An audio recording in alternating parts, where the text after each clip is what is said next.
Nós leremos versículos 1 até o capítulo 7, versículo 6. Assim diz o Senhor. Que diremos então?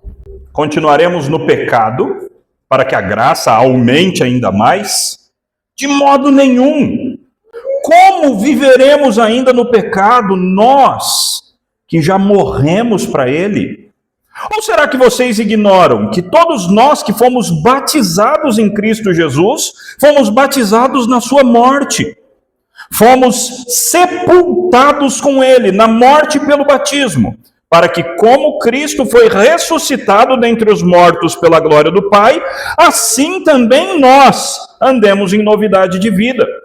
Porque se fomos unidos com ele na semelhança da sua morte, certamente o seremos também na semelhança da sua ressurreição, sabendo isto, que a nossa velha natureza foi crucificada com ele, para que o corpo do pecado seja destruído, e não mais sejamos escravos do pecado, pois quem morreu está justificado do pecado. Ora, se já morremos com Cristo, cremos que também viveremos com ele. Sabemos que, havendo Cristo ressuscitado dentre os mortos, já não morre. A morte já não tem domínio sobre ele. Pois quanto a ter morrido de uma vez para sempre, morreu para o pecado. Mas quanto a viver, vive para Deus. Assim também vocês. Considerem-se mortos para o pecado, mas vivos para Deus em Cristo Jesus. Portanto, não permitam que o pecado reine em seu corpo mortal, fazendo com que vocês obedeçam às suas paixões. Também não ofereçam os membros do corpo ao pecado como instrumentos de injustiça, mas como pessoas que passaram da morte para a vida, ofereçam a si mesmos a Deus, e ofereçam os seus membros a Deus como instrumentos de justiça. Porque o pecado não terá domínio sobre vocês, pois vocês não estão debaixo da lei, e sim da graça. E então, havemos de pecar, porque não estamos debaixo da lei, e sim da graça? De modo nenhum! Será que vocês não sabem que, ao se oferecerem como servos para a obediência, vocês são servos daquele a quem obedecem, seja do pecado que leva à morte, ou da obediência que conduz à justiça? Mas graças a Deus, que tendo sido escravos do pecado, vocês vieram a obedecer de coração a forma de doutrina que foram entregues. E uma vez libertados do pecado, foram feitos servos da justiça. Falo em termos humanos por causa das limitações de vocês. Assim como ofereceram os seus membros para que fossem escravos da impureza e da maldade que leva à maldade, assim ofereçam agora os seus membros para que sejam servos da justiça para a santificação. Porque quando vocês eram escravos do pecado, estavam livres em relação à justiça. Naquele tempo, que fruto vocês colheram? Somente as coisas que agora vocês se envergonham, porque o fim delas é a morte. Agora, porém, libertados do pecado, transformados em servos de Deus, o fruto que vocês colhem é para a santificação. E o fim, neste caso, é a vida eterna, porque o salário do pecado é a morte. Mas o dom gratuito de Deus é a vida eterna em Cristo Jesus. Ou vocês não sabem, irmãos, pois falo aos que conhecem a lei, que a lei tem domínio sobre uma pessoa apenas enquanto ela está viva. Por exemplo, a mulher casada está ligada pela lei ao seu marido enquanto ele vive. Mas se o marido morrer, ela ficará livre da lei conjugal. De modo que será considerada adúltera, se enquanto o marido estiver vivo, ela se unir com outro homem. Mas se o marido morrer, ela estará livre da lei e não será adúltera se casar com outro homem. Assim, meus irmãos, também vocês morreram para a lei, por meio do corpo de Cristo, para que pertençam a outro, a saber, aquele que ressuscitou dentre os mortos, a fim de que frutifiquemos para Deus. Porque quando vivíamos segundo a carne, as paixões pecaminosas despertadas pela lei operavam em nossos membros a fim de frutificarem para a morte. Agora, porém, estamos livres da lei, pois morremos para aquilo a que estávamos sujeitos, para que sirvamos da maneira nova, segundo o Espírito, e não da maneira antiga, segundo a letra. Essa é a palavra de Deus. Vamos orar mais uma vez. Pai, fala conosco. Embora haja vários argumentos aqui do apóstolo Paulo, e ele fala tanta coisa, que o teu Espírito nos dê a graça de nos esclarecer, de falar de tal forma que nós compreendamos, que nós entendamos qual é a tua vontade para a nossa vida, que nós entendamos, especialmente, qual é o tamanho da liberdade que nós temos em Cristo Jesus. Pai, pela tua graça, nós não somos mais escravos do pecado. Louvado seja o teu nome por isso. E ajuda-nos a entender isso mais um tanto nesta noite. Em nome de Jesus. Amém. A minha esposa, a Ju, que está logo ali, é conselheira bíblica. Conselheira bíblica é alguém, um conselheiro bíblico é alguém que cuida de pessoas e atende pessoas, inclusive profissionalmente, com as Escrituras. Então, embora ela seja formada em psicologia, ela abandonou o seu CRP para atuar como uma conselheira bíblica e cuidar de pessoas do jeito certo, do jeito das Escrituras. E cuidando de pessoas, ela às vezes tem o tipo de situação na qual um crente está enfrentando problemas de relacionamento com um descrente. E o que é impressionante é que às vezes o crente fica assustado com as atitudes pecaminosas do descrente. Como, por exemplo, vai que de repente você tenha uma nora crente e a sogra é ímpia. E a nora crente fica chateada porque a sogra ímpia fez alguma coisa ruim. Você acredita que tem crente que acha esquisito que um ímpio faça coisa ruim? Meus irmãos, o que esperar de um morto? O que esperar de um morto? Veja, talvez seja você alguém que está numa situação como essa. Talvez você, crente, tenha um chefe ímpio e de repente você fica tão triste com o teu chefe porque ele errou contra você, ele cometeu um erro contra você. Que novidade! É claro que ele vai errar contra você. Ele é um ímpio, ele é um morto, ele é uma marionete nas mãos do mundo, da carne e do diabo. É claro que ele vai te prejudicar, é claro que muitas vezes ele vai fazer o mal contra você, é claro que ele vai optar pelo egoísmo em vez do altruísmo. Não tem novidade nisso. Você tem um parente que não é crente, e de repente você fica super chateado porque esse parente ímpio fez alguma coisa contra você? Qual é a novidade disso? Ele é um morto. Ele é uma marionete nas mãos do mundo, da carne e do diabo. Ou seja, não tem nenhuma coisa muito esquisita quando um morto que é dominado e dirigido pelo mundo, pela carne e pelo diabo faz algo ruim contra nós que somos crentes. Me parece que por vezes nós ignoramos o tamanho da diferença que existe entre nós e os mortos, entre nós e os ímpios, entre nós que cremos e aqueles que não creem. De tal maneira que nós ficamos esperando muita coisa dos ímpios, nós ficamos esperando muita coisa daqueles que não creem. E mais esquisito ainda, esperamos muito dos ímpios e exigimos pouco de nós mesmos.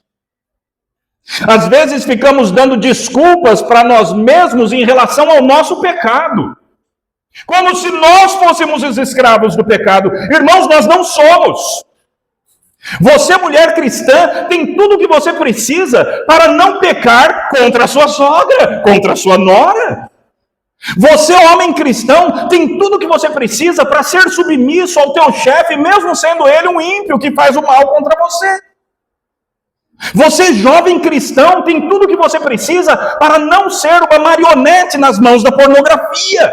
Você, mulher cristã, tem tudo o que precisa para se vestir de maneira decente, não de maneira indecente. Irmãos, nós somos crentes. E nós já temos vitória contra o pecado. Mas parece que os crentes às vezes ignoram isso. Eles ficam exigindo que o ímpio não peque e se desculpando quando eles pecam. Aliás, dentro do presbiterianismo, às vezes tem acontecido uma atitude muito relapsa em relação ao pecado. Eu já sou predestinado, então a minha predestinação me garante. Toma cuidado. Porque a mesma Bíblia que ensina que nós somos salvos pela graça, também ensina que nós seremos julgados pelas obras. Então fique esperto.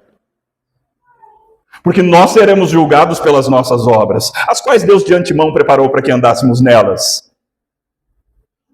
Assim, eu e você temos condições de vencer o pecado.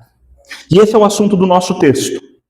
No nosso texto, Paulo usa 3 metáforas, 3 figuras distintas, para ilustrar o tamanho da nossa vitória sobre o pecado. Paulo usa 3 figuras distintas para ilustrar a garantia, o fato de que nós cristãos podemos e devemos vencer o pecado. Primeira figura, nós morremos para o pecado.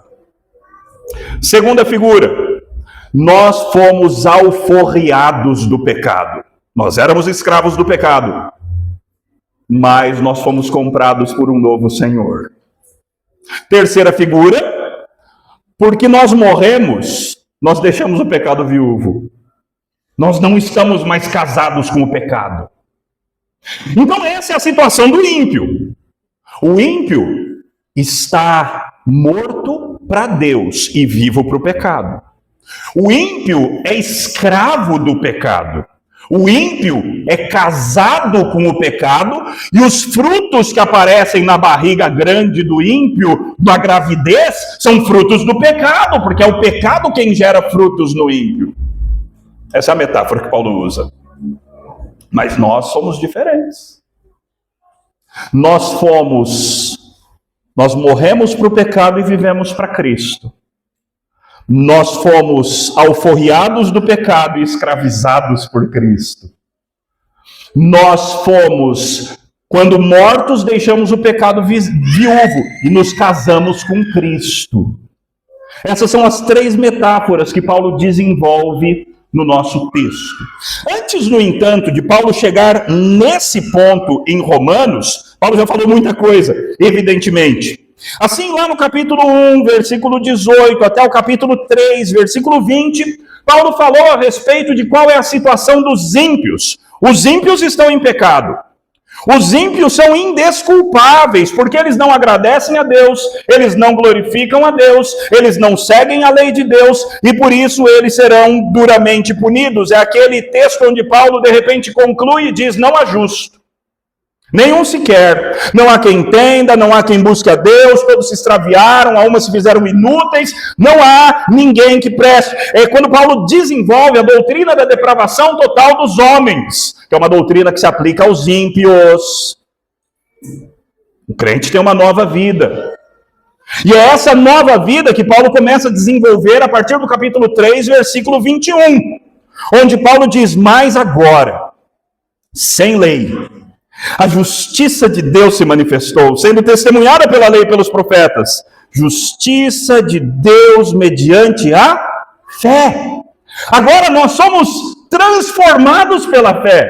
Nós que não éramos justos, nós que éramos injustos, nós que éramos ímpios, uma vez que nós tenhamos fé no nosso Senhor Jesus Cristo, que aliás é um dom de Deus, nesse momento nós somos justos diante de Deus. E essa justiça acontece tanto fora de nós no tribunal de Deus, declarados justos, mas também acontece uma coisa aqui dentro. A justificação tem um outro lado, que é o lado da santificação. E assim Paulo trabalha com a doutrina da santificação nos capítulos 3, 21, até o final do capítulo 4. Ele está desenvolvendo a doutrina da nossa justificação. Ele fala de Abraão como alguém que foi justificado pela fé, ele creu em Deus e isso lhe foi imputado, foi creditado como justiça para ele. A partir do capítulo 5, Paulo começa a falar sobre quais são as bênçãos que nós recebemos a partir da justificação. Justificados pela fé, nós temos paz com Deus, a primeira bênção. E temos acesso a essa graça pela qual estamos firmes. Justificados, nós recebemos diversas bênçãos da parte de Deus. E aí a doutrina da justificação, ela é tão gloriosa, ela é tão maravilhosa, porque veja, eu pecador, Jesus Cristo encarna, vem a essa terra, vive uma vida perfeita, morre de maneira terrível, injusta, sofrida numa cruz no meu lugar, ressuscita, ascende aos céus, e agora, diante de Deus, ele me justifica. Ele fala assim, o João Paulo é justo, embora eu ainda peque. E aí o pensamento é o seguinte, então, se eu sou justo, independente das minhas atitudes, então eu posso enfiar o pé na jaca. Então eu posso viver a vida ímpia que eu quiser. Porque Jesus Cristo já me justificou. E a minha justificação aconteceu lá fora, aconteceu lá no tribunal de Deus. Então não importa a minha performance na terra, eu posso viver em pecado, não é isso, Paulo? Esse é o problema que Paulo vai lidar no capítulo 6. Por isso que ele começa o capítulo 6 com essa pergunta. Que diremos então? Continuaremos no pecado para que a graça aumente ainda mais? Porque se a graça de Deus é mostrada de maneira linda, porque ele justifica um ímpio, porque ele justifica um pecador, então mesmo depois de justificado, se eu continuar pecando, a graça vai continuar toda linda, não é verdade? E Paulo fala, claro que não! É lógico que não! Como assim? Você crente quer continuar vivendo em pecado? E a primeira metáfora que ele vai desenvolver é a metáfora da morte para o pecado. Você crente não pode continuar vivendo em pecado, porque você morreu para o pecado. A transformação que Jesus Cristo fez na tua vida foi uma transformação absolutamente radical, a ponto de ter que ser chamada de morte. Você morreu. Aqui jaz João Paulo Tomás de Aquino. Ele viveu 14 anos. E recém-feito 14 anos, ele morreu. E nasceu um novo homem, unido com o Senhor Jesus Cristo. E não mais obrigado a pecar. Não mais alguém que não consegue pecar, mas alguém que tem condições, tem o poder de não pecar. Esse novo João Paulo nasceu quando eu tinha 14 anos. Como é que Paulo desenvolve a ideia então? Ele desenvolve assim. Será que a gente vai continuar no pecado? E ele responde, claro que não, de modo nenhum. E aí olha a pergunta retórica, como viveremos no pecado nós os que já morremos para ele? Para Paulo é assim, que pergunta boba, que pergunta ridícula. Como assim? Você morreu com o pecado? Como você quer viver em pecado, crente? Na tua conversão você morreu. Logo, não faz sentido você querer viver em pecado. Ou será que você ignora que todos nós que fomos batizados em Cristo, fomos batizados na morte dele? Crente, nós fomos sepultados com ele na morte pelo batismo. Para que, como Cristo foi ressuscitado dentre os mortos pela glória do Pai, assim também nós andemos em novidade de vida. Você morreu! A boa notícia? Você ressuscitou! Você que morreu com Cristo também ressuscitou com Cristo. Você morreu para o pecado, ressuscitou para a santidade. Morreu para o seu jeitão antigo, ressuscitou para o jeitão de Cristo em você. É a vida de Cristo fluindo em você. Paulo continua, versículo 5, porque se fomos unidos com ele na semelhança da morte dele, é claro que nós também seremos unidos com ele na semelhança da ressurreição. Sabendo isso, que a nossa velha natureza, nosso pecado, nosso jeitão, nossa falta de condições de resistir às tentações, isso tudo morreu, foi crucificado com ele, para que o corpo do pecado seja destruído, e não mais sejamos escravos do pecado. Pois quem morreu está justificado do pecado. Faz sentido você pegar, um bandido me assaltou e sei lá, levou meu carro embora. Só que daí, na fuga, ele bateu o carro e morreu. E aí agora eu quero pegar o bandido, falar assim, agora você me paga. Agora você vai preso. Você é louco, ele morreu. Quem morreu já não tem mais dívida com a justiça, ele morreu. Paulo está usando o mesmo tipo de ideia. Nós morremos, e quem morreu está justificado do pecado, e essa é a nossa realidade. Ora, se já morremos com Cristo, cremos que também viveremos com Ele. Sabemos que, havendo Cristo ressuscitado dentre os mortos, já não morre. Cristo não vai morrer mais uma vez. Por isso que a missa é errada, ok? Porque na missa, todo domingo, Jesus morre de novo. Isso é um absurdo. Isso é uma heresia gravíssima contra Deus. Quem morre já não morre outra vez. Pois... Eu me perdi aqui. Deixa eu ver. Eu não morre quando ter morrido. De uma vez para você morreu para o pecado, mas quanto a viver, vive para Deus. Assim também vocês. Aqui é a aplicação do apóstolo Paulo. Assim também vocês. Igual aconteceu com Cristo. Assim também vocês. Considerem-se mortos para o pecado, mas vivos para Deus em Cristo Jesus. Próxima vez que você tiver vontade de pecar, vontade de se exibir, vontade de ficar agradando pecaminosamente os outros para conseguir alguma coisa em troca, vontade de brigar com teu irmão por causa de egoísmo, vontade de pegar alguma coisa que não é tua, diga para você mesmo, eu estou morto para o pecado. No dia que Jesus morreu, eu também morri.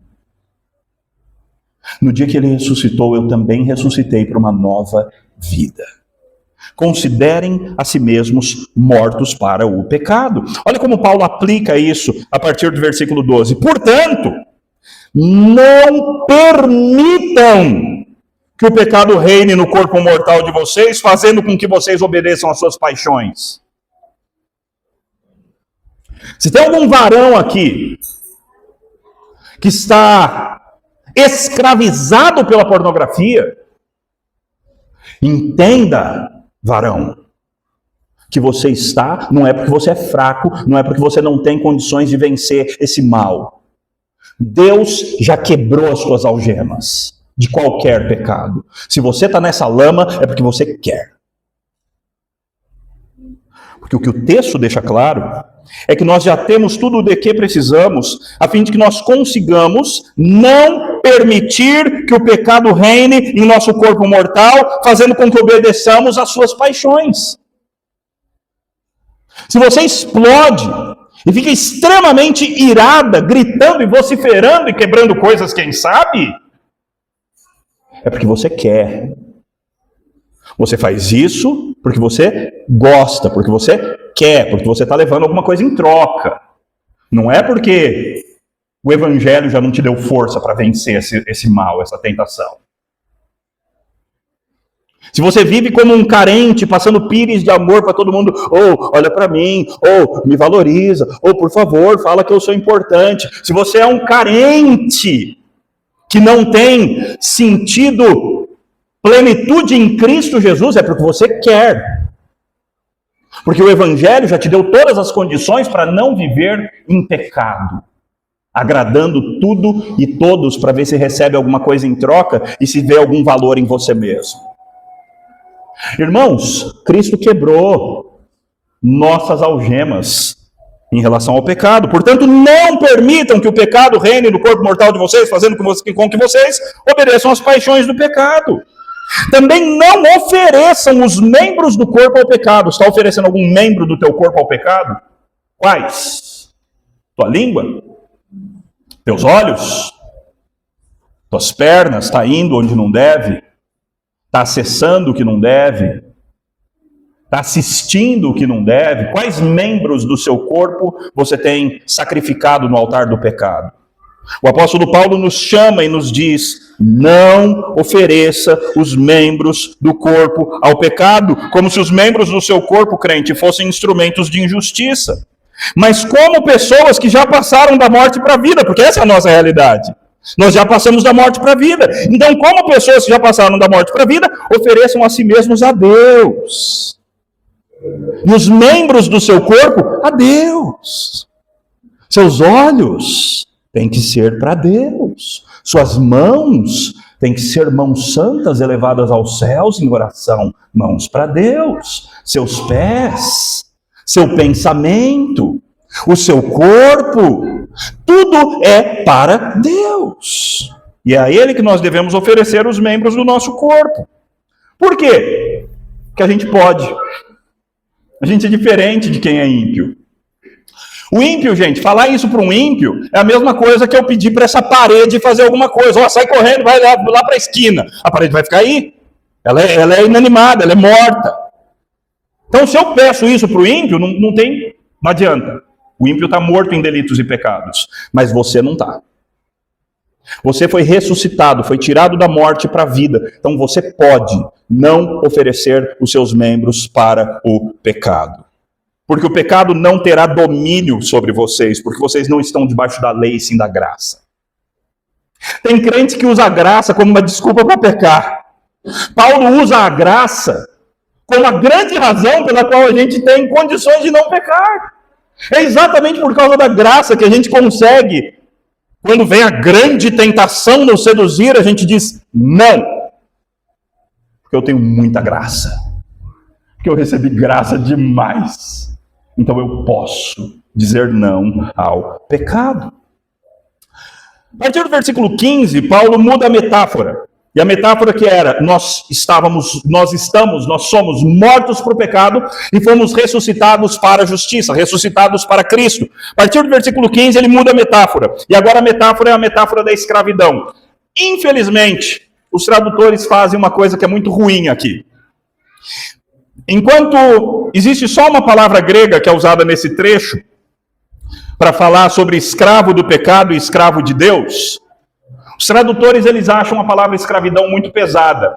Então, quando é do pecado, eles falam que a gente é escravo do pecado. Mas quando é de Deus, eles falam que a gente é servo de Deus. Mas a palavra grega é a mesma. Então, o fato é, o que o texto está dizendo é que nós fomos alforriados do pecado. E nós fomos escravizados por um novo Senhor, o nosso Deus. Diz assim, mas pastor, escravidão é uma metáfora muito pesada, tem um monte de gente que tem problema com essa metáfora, por causa de toda a história de escravidão. Veja só, a escravidão do Império Romano era bem semelhante às escravidões tanto da América do Sul quanto da América do Norte. Havia o mesmo tipo de abuso. No entanto, nem todo escravo, em nenhuma época, foi extremamente abusado. Havia senhores bons. No Antigo Testamento tinha até a seguinte lei. Se um judeu se torna escravo de um outro judeu, ele negociou mal, administrou mal a própria vida, ficou endividado, acabou virando escravo de um outro judeu. E aí agora eu sou escravo aqui do irmão. Qual é o seu nome? O Tomás? Então, Tomás para Tomás está tudo tranquilo, é a mesma família, certo? Então o João Paulo Tomás é escravo do Tomás, beleza. Com 7 anos, no 7º ano eu tenho o direito de sair livre, de ir embora da tua casa e não preciso mais te servir, ok?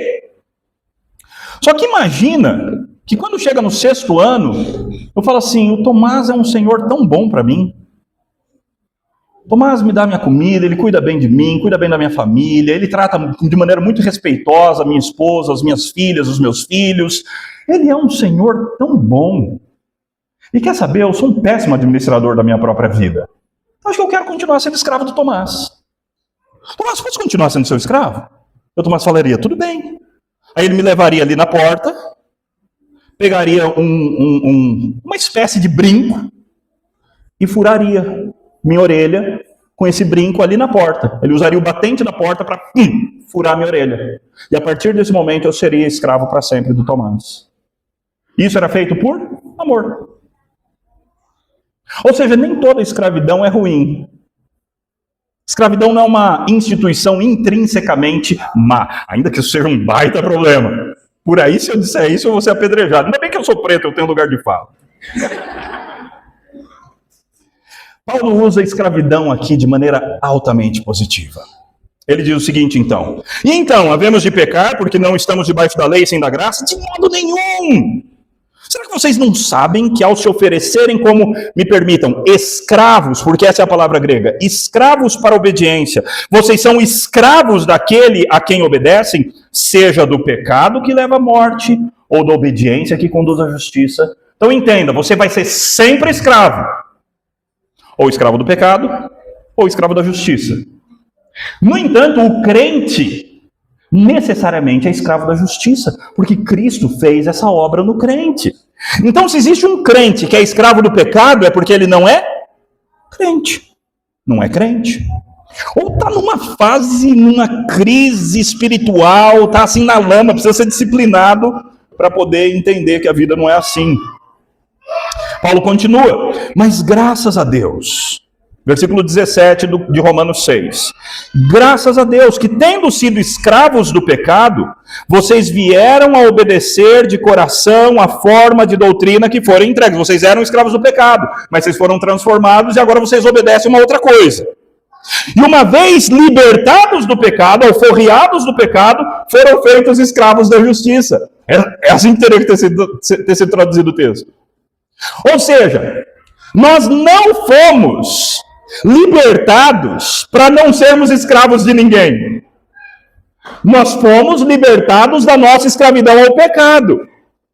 Mas nós fomos libertados, alforriados do pecado, para sermos comprados por um outro senhor, um outro dono. E agora nós somos escravos desse novo dono. Nosso Senhor Jesus Cristo. E que escravidão gostosa, irmãos. A gente gosta de cantar, não sei se vocês gostam, mas tem aquela música, não existe nada melhor do que ser amigo de Deus. A Bíblia fala sobre alguém ser amigo de Deus 2 vezes. Agora, a Bíblia fala da gente como escravo de Deus centenas de vezes. A gente devia mudar a música.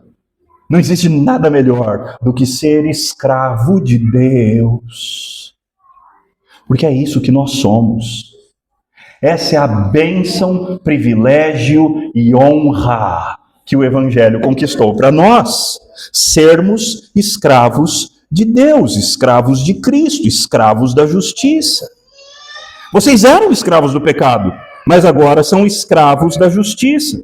Falo em termos humanos por causa das limitações de vocês. Assim como vocês, quando eram escravos do pecado, ofereceram os seus membros para que fossem escravos da impureza, escravos da maldade que leva à maldade, agora ofereçam os seus membros para que sejam escravos da justiça para a santificação. E você pode fazer isso.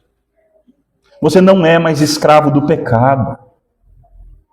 Você não é mais uma criancinha indefesa que vem o pecadão, o mal, e ele consegue fazer com você o que ele quiser. Você é livre para cometer a justiça. Você é livre para viver em santificação, porque agora você tem um novo dono, o Senhor Jesus Cristo. Porque quando vocês eram escravos do pecado, estavam livres em relação à justiça. Essa é a situação dos seus parentes ímpios. Eles são escravos do pecado. E assim eles não têm nenhuma... Isso é muito estranho isso que Paulo diz. Eles não têm grandes obrigações em relação à justiça, porque eles nem conseguem fazer nada que é justo. Por isso que é ridículo a gente ficar cobrando o ímpio dele fazer alguma coisa justa. É claro, tem a graça comum, etc e tal, mas não vem ao caso aqui agora. Naquele tempo que vocês eram escravos do pecado, o que vocês escolheram? Somente as coisas de que agora vocês se envergonham, porque o fim delas é a morte. Agora, porém, libertados do pecado, alforriados do pecado e transformados em escravos de Deus, servos de Deus, escravos de Deus. O fruto que vocês escolhem é para a santificação. E o fim, nesse caso, é a vida eterna. Quando era do pecado, o fruto é a maldade e o resultado é a morte, morte eterna. Mas agora é o contrário. Porque o salário do pecado, ou seja, se é um escravo, você recebe alguma coisa em troca. O salário da escravidão do pecado é a morte. Mas o dom gratuito de Deus é a vida eterna em Cristo Jesus nosso Senhor. Aí Paulo faz uma segunda mudança de metáfora. Então ele falou da gente como morto para o pecado e vivo para Deus. Ele falou da gente como não mais escravo do pecado, alforriado do pecado, mas agora escravo de Deus, escravo da justiça, escravo da santidade. E agora ele vai para uma metáfora super interessante, que é a metáfora do casamento. Olha só que brilhante, gente. Brilhante o que o apóstolo Paulo faz aqui. Ou vocês não sabem, irmãos, pois falo aos que conhecem a lei, que a lei tem domínio sobre uma pessoa apenas enquanto ela está viva. Então, enquanto uma pessoa está viva, ela tem que cumprir a lei. Aí olha o exemplo para onde ele vai. Por exemplo, a mulher casada está ligada pela lei a seu marido, enquanto o marido vive. Mas se o marido morrer, ela fica livre da lei conjugal. Ou seja, uma mulher casada, existe uma lei do casamento, ok? A lei do casamento é a lei que Paulo trata em 1 Coríntios 7, ok? É disso que ele está falando. A mulher casada, ela tem que cumprir a lei em relação ao seu marido. Agora, se o marido morrer, ela tem que cumprir a lei em relação ao marido? Claro que não. É lógico que não. Vai acompanhando o pensamento de Paulo, que brilhante. De modo que essa mulher será considerada adúltera se, enquanto o marido estiver vivo, ela se unir com outro homem, evidentemente. Certo? Uma mulher que é casada e que aí ela cumpre a lei conjugal com outro homem, isso é adultério. Isso é absurdo, isso é totalmente errado. Mas se o marido morrer, então ela estará livre da lei e não será adúltera se casar com outro homem, se ela cumprir a lei conjugal. Agora, com outro homem com quem ela se casar, porque o marido morreu, ela é adúltera? Não, claro que não. Porque ela não tem mais nenhuma obrigação em relação ao finado, em relação ao morto. Ela agora tem uma obrigação em relação ao outro marido. Impressionante, não é? É impressionante as coisas que Paulo está falando. E aí ele vai aplicar. Brilhante. Assim, meus irmãos, agora é a aplicação, também vocês morreram para a lei por meio do corpo de Cristo para que pertençam a outro. Ou seja, agora aqui nós somos, entre aspas, essa mulher. Essa mulher que estava casada com o pecado. E, portanto, quem que gerava frutos em nós? O pecado. Mas agora nós não mais estamos casados com o pecado. Paulo vai continuar aqui. Assim, meus irmãos, também vocês morreram... Eu estou no capítulo 7, versículo 4. Assim, meus irmãos, também vocês morreram para a lei por meio do corpo de Cristo, para que pertençam ao outro, a saber, aquele que ressuscitou dentre os mortos, a fim de que frutifiquemos. Frutifiquemos. Tem a lei conjugal, então a lei conjugal, por vezes, gera um filho. Nós estávamos casados com o pecado. Os filhos eram pecaminosos, eram todos sujos. A gente só produzia caca. Mas agora nós morremos. Nós deixamos o pecado viúvo. Nós não estamos mais casados com o pecado. Quando é que a gente morreu, pastor? Na morte de Cristo. Porque a gente está unido ao Cristo que morreu na cruz. Então, na morte dele, nós também morremos. Morremos para o pecado. A fim de que frutifiquemos para Deus. Porque quando vivíamos segundo a carne, as paixões pecaminosas despertadas pela lei operavam nos nossos membros a fim de frutificarem para a morte. A gente estava casado com o pecado, então o fruto, o filho, era só a morte.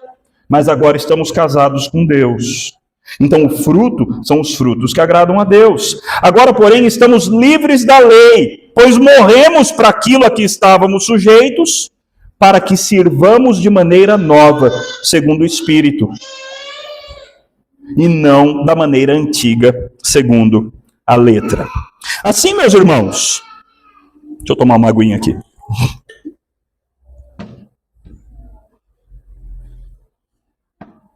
O que Paulo está fazendo aqui no nosso texto?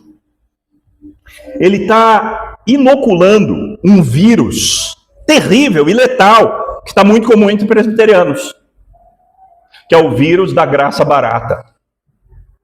É o vírus do abuso da graça.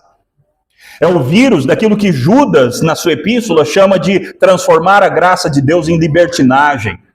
Ah, eu sou salvo pela graça, então eu posso viver do jeito que eu quero. Eu sou salvo pela graça, então as minhas obras não importam.